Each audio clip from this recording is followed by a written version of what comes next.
అరే రెస్టారెంట్కి వెళ్దాం పదండి. ఇక్కడ దేనికి? ఇవాళ ఫుల్ గా ఎంజాయ్ చేసాం రా. స్పాన్సర్ చేసినందుకు థ్యాంక్స్ రా. మళ్ళా మనకి థ్యాంక్స్ ఎందుకు లేరా? ఎన్నాళ్ళు అయిందిరా మన క్లాస్ రూమ్ చూసి. ఇంతకీ నీకు డబ్బులు ఎక్కడి నుంచి వస్తున్నాయి? ఏం లేదురా, ఐపీఎల్ క్రికెట్ మ్యాచ్ మీద బెట్టింగ్ ఆస్తున్నా. విన్ అయిన ప్రతి మ్యాచ్ కి డబ్బులు వస్తాయి. అలా వచ్చిన డబ్బులతోనే ఇలా ఎంజాయ్ చేస్తున్నా. ఏంటి బెట్టింగా? అవునరా, బెట్టింగ్. నువ్వు జాబ్ చేస్తున్నావు అనుకున్నారా? బెట్టింగ్ అనుకోలా.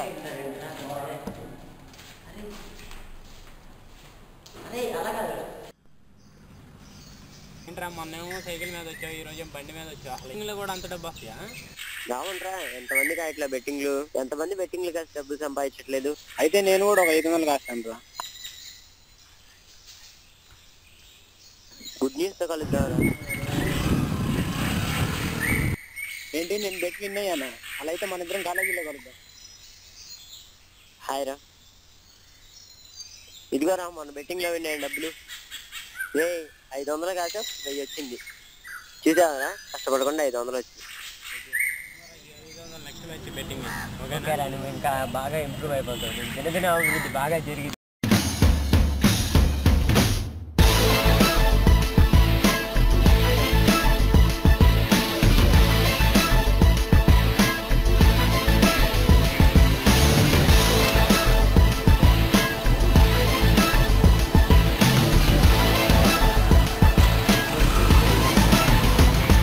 మరే ఇంకో బెట్టింగ్ రా.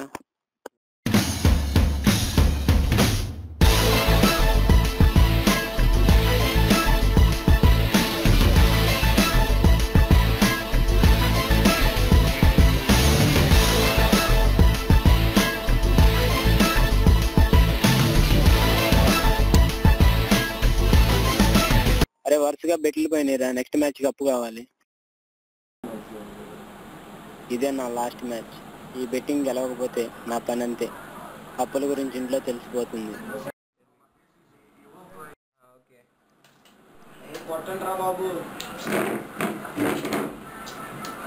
అనవసరంగా దిగాను రా బాబు బెట్టింగ్ లోకి. ప్లీజ్ రా.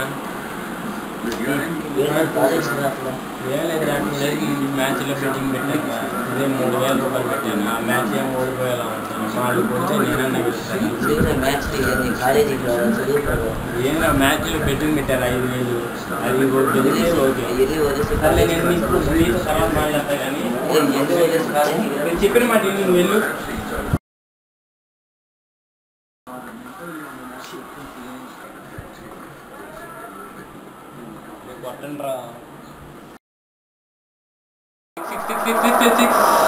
There, he's got it high on the bat and running around full speed. He's taken it one-handed.